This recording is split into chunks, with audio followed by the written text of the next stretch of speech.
అంటే ఏ రోజు కూడా మనకు స్వామికి ఉత్సవమే. ఇవన్నీ ఎందుకోసం మనం చేయాలండి? నిత్యోత్సవం అంటే ఏంటి? ప్రతిరోజు స్వామికి ఉపచారాలతో, అంటే ప్రతిరోజు జరిగే ఆరాధనలు ఇవన్నీ ప్రతిరోజు ఇక్కడ మనం జరుగుతుంటాయి. ఉదయం, మధ్యాహ్నం, సాయంత్రం 3 పూటల్లో స్వామికి అర్ఘ్యపాద్యాలు, షోడశోపచారాలు చేసి వారికి నివేదనం, వీటి తీరుత అర్చన కార్యక్రమాలు, తర్వాత వేద దివ్య ప్రబంధ పారాయణాలు. ఇవన్నీ ఎందుకోసం ఉంది? లోకక్షేమం కోసం. ఇవన్నీ ఇక్కడ ఆలయాన్ని పోషించారు. ఆలయాన్ని పోషించాలంటే ఒక కాలంలో రాజులు ఉండేవారు, ప్రజల దగ్గర డబ్బు ఉండేది కదా. ఇప్పుడు ఆలయాల నిర్వహణ ఎలా అయిపోయిందంటే, ఆలయం అనేది ఇక్కడ ఏదో మెయింటైన్ చేస్తున్నారు, మనకు సంబంధం లేదు. కానీ ఆలయంలో అందరికీ ఒక ఉద్దేశం ఉండాలి. ఆలయం అనేది ప్రతి ఒక్కరికి ఇక్కడ అపోహమెంట్ మేనేజ్మెంట్ చేస్తున్నారు. దేవరమ్మ గారు ఇంత పెద్ద ప్రాపర్టీ తీసుకొచ్చేసి మఠానికి సమర్పించారు. ఇది ఎందుకోసం? ఆమెకు నిర్వహణ బాధ్యత. ఒకరికి ఎవరికైనా మంచిగా నిర్వహించే వాళ్ళకు ఒక కార్యక్రమం దీన్ని అప్పగించాలనే ఉద్దేశంతో అహోబల మఠానికి అప్పగించారు. ఈ అహోబల మఠం అనేది బాధ్యత ఎక్కడికి తీసుకుంటుంది? ప్రజల నుంచే మేము తీసుకుంటాం. అహోబల మఠం అనేది నిర్వహణ మఠం అనేది ఎవరిదండి? ప్రజలదే. ఈ ఒక సంస్థ ఏర్పడాలంటే భక్తుల సమూహంతో కలిసిదే ఒక భక్తి సమూహమే ఒక సంస్థ. కాబట్టి ఈ ప్రతి కార్యక్రమంలో కూడా భక్తులు అధిక సంఖ్యలో పాల్గొనాలి. ఎందుకంటే మనం ఈ రోజుల్లో మనం ఏం చేస్తున్నాం? పిల్లల్ని బాగా చదివించేసి అమెరికా పంపించేస్తున్నాం, ఆస్ట్రేలియా, వేరే విదేశాలకు కూడా పంపించేస్తున్నాం. మన ఉద్దేశం అంటే డబ్బు సంపాదించడం. మీరు సంపాదించే ఒక డబ్బులో అట్లీస్ట్ ఒక 1% మీ దగ్గర ఉన్న దేవాలయంలో కానివ్వండి, తర్వాత మంచి పెద్ద సంస్థానాల్లో కానివ్వండి, ఒక చిన్న బెగ్గింగ్గా చేసేవాళ్ళు ఉంటారు, వాళ్ళు కూడా ఒక పర్సెంటేజ్ మన సంపాదించడంలో క్రమ పద్ధతిలో మంచి సక్రమంగా ఉపయోగపడాలి. మనం సంపాదించడం అనేది మనం ఇంటి లగ్జరీస్ కాదు. ప్రతి ఒక్కరూ దీన్ని దృష్టిలో పెట్టుకోవాలి.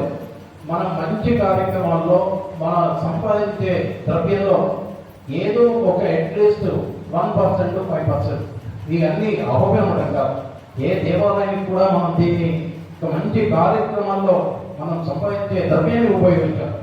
అది అందరూ మనం నేర్పించాలి. తర్వాత ఇంకోటి ఏంటంటే, మన పిల్లలు కూడా మనం ఇక్కడ ఎంతమందికి ఇక్కడ ఆలయాలకు వస్తున్నామండి. జెంట్స్కి నేను చూస్తున్నాను, చాలా మందికి డ్రెస్ కోడ్ తెలియట్లేదు.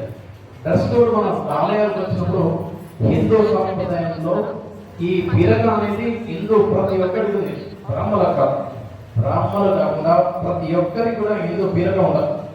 వారి ఈ సాంప్రదాయంలో ఏముంది? మీకు ఇప్పుడు బొట్టు పెట్టుకోవాలి, తిలక దారుణం అనేది ఉంది.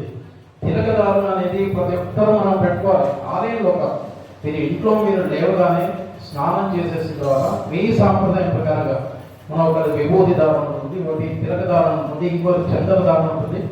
అన్ని రకాలుగా మీరు ఎక్కడెక్కడ ఉన్నారో మీ పిల్లలకు మనం నేర్పించాలి. ఈ బాధ్యత అనేది మన పెద్దవాళ్ళు తీసుకోలేదంటే ఫ్యూచర్లో మన హైందవ సంప్రదాయం అనేది ఉండదు. దయచేసి ప్రతి ఒక్క పిల్లల్లో మనం ట్రైనింగ్ చేయాలి. మీ పెద్దవాడు మనం చేస్తున్నాం అవుతాం. మన హైందవ సంప్రదాయాన్ని సనాతన ధర్మాన్ని కాపాడే ధర్మం ఇవ్వబడుతుంది. ఈరోజు మనం నిర్వహిస్తున్నాం. రాబోయే తరాలకు వాళ్ళకు కూడా మనం ఇవ్వాలంటే మీరు దాన్ని పాటించి మీ పిల్లలకు మనం నేర్పించే ఆ స్థాయిలో మనం ఉండాలి. కాబట్టి దగ్గరుండే ఆలయాలను దర్శనం చేయడం, తర్వాత ఒక సనాతన ధర్మంలో మంచిగా నడుస్తుండే వ్యవస్థలో మన కాంట్రిబ్యూషన్ దాంట్లో మనం ఒక వ్యవస్థలో మనం కూడా భాగస్వామ్యం కావాలి. కాబట్టి అందరూ కూడా హైందవ సంప్రదాయాన్ని కాపాడాలంటే మనందరి కర్తవ్యం. ఒక ఆలయ నిర్వహణ అనేది మేనేజ్మెంట్కి సంబంధం కాదు, మనందరి కర్తవ్యం. కాబట్టి అందరూ కూడా ఈ ప్రతి ఉత్సవంలో కూడా మీరు అందరూ దీంట్లో పాల్గొనాలి. ఈ పబ్లిక్ అంతా మనకు సరిపోదు. 1000 మందిలో కావాలి, లక్షల మందిలో కావాలి. ప్రతి దేవాలయం జీర్ణోద్ధరణ నుంచి పైకి వచ్చేసి దినదినాభివృద్ధి జరగాలి. ఇలాంటి కార్యక్రమాలు మన హైందవ సంప్రదాయంలో ప్రతి ఒక్కరి దృష్టిలో మనం దీన్ని అలవర్చుకోవాలి. కాబట్టి అందరూ కూడా ప్రతి ఉత్సవంలో ఈ సంఖ్యలో కాకుండా ఇంకా ఎక్కువ సంఖ్యలో మీరు దేవాలయంలో ఇక్కడ అర్చక స్వామిలో లేకపోతే మేనేజ్మెంట్లో ఇన్విటేషన్ ఇస్తేనే మీరు రావాలని కాదు. మీ బాధ్యత ఏంటంటే ఆలయంలో ఏం జరుగుతుందని తెలుసుకోవాలి.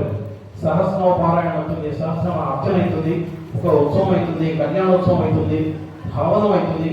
ఈ పార్టిసిపేషన్ ఎలా ఉండాలంటే మీరు రావాలి, మీకు తెలిసిన వాళ్ళకి చెప్పాలి. వాళ్ళందరికీ కర్తవ్యం. ఆలయంలో మంచి మనకి ఇక్కడ డెవలప్మెంట్ అవుతుందంటే భక్తుల వల్లే. కాబట్టి మీరందరూ కూడా మీ దగ్గర ఉండే ఆలయంలో, తర్వాత మీకు ఇష్టం ఉన్న దేవాలయంలో, ఇష్టం లేని దేవాలయంలో కూడా మనం చేయాలి. అది మన కర్తవ్యం. ఇది ఒకటే కాకుండా ఇంకొకటి ఏంటంటే హైందవ సాంప్రదాయంలో మన పిల్లల్ని మాత్రం లేవగానే ఒక ప్రార్థన, మీ ఇంటి దైవం ఉంటుంది, లేకపోతే మీకు ఇంటి కులదైవం, లేకపోతే ఇంకేదైనా ఒక స్తోత్రం, మంచి మన దైవ సంబంధమైన స్తోత్రాలు పిల్లలకి మనం అలవాటు చేయాలి. ఇవన్నీ మనకు రైట్స్ ఇస్తున్నారంతా స్కూళ్ళలో పోతే వాళ్ళని క్రిస్టియన్ సాంప్రదాయంగా నేర్పిస్తారు. మన హైందవ సాంప్రదాయంలో శ్లోకాలు అని ఇలాంటి దేవాలయంలో సాయంకాలం పూట ఒక సమయాన్ని పెడతాం. ఆ సమయంలో వచ్చేసి స్తోత్రాన్ని ఇక్కడ ఇది దేవాలయం ఎందుకోసం పెట్టాం, ఇక్కడ ఒక మూర్తిని ప్రతిష్ఠించి ఆ మూర్తిలో మనం స్వామిని చూసుకుంటున్నాం. కాబట్టి అలాంటి ఆలయాలు ఉంటే దాని యొక్క మన విశేషం వేరే ఉంటుంది. కాబట్టి అందరూ కూడా ఆలయాన్ని కాపాడే బాధ్యత మనం అందరం కూడా తీసుకోవాలి. ప్రతి ఒక్క హైందవుడి యొక్క బాధ్యత మన ఆలయ రక్షణ, ఆలయ సంరక్షణ, హైందవ సాంప్రదాయ రక్షణ. కాబట్టి అందరూ కూడా హైందవ సంప్రదాయాన్ని కాపాడుతూ మీ పిల్లల్ని అందరినీ కూడా మీరు ఆలయానికి తీసుకురావడానికి, మీరు ఒకటే రావడం కాదు, మన పిల్లలకి ఈ సాంప్రదాయాన్ని అలవర్చాలని కూడా అందరినీ మరీ కోరుతున్నాం. ఆలయాలకు వచ్చినప్పుడు చాలా మంది నేను చూశాను, నేను చూస్తున్నా, స్వామి దగ్గర వచ్చేసి ఫోటో దిగుతాం. స్వామి దగ్గరికి వాళ్ళు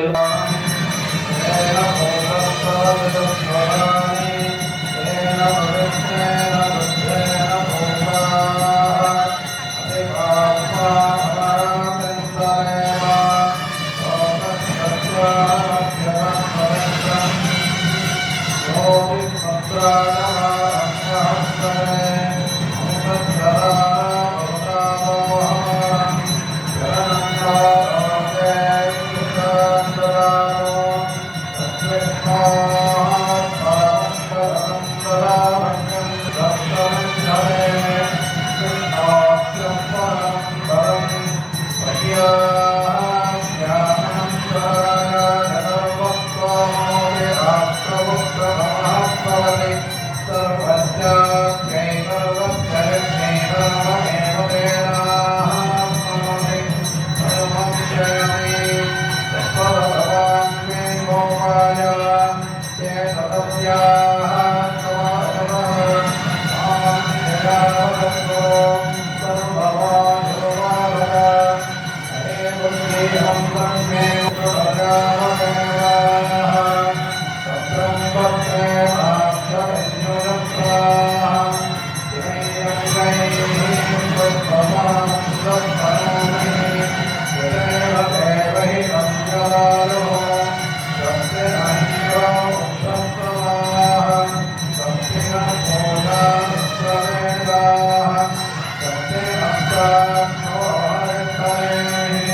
కాలుతాయి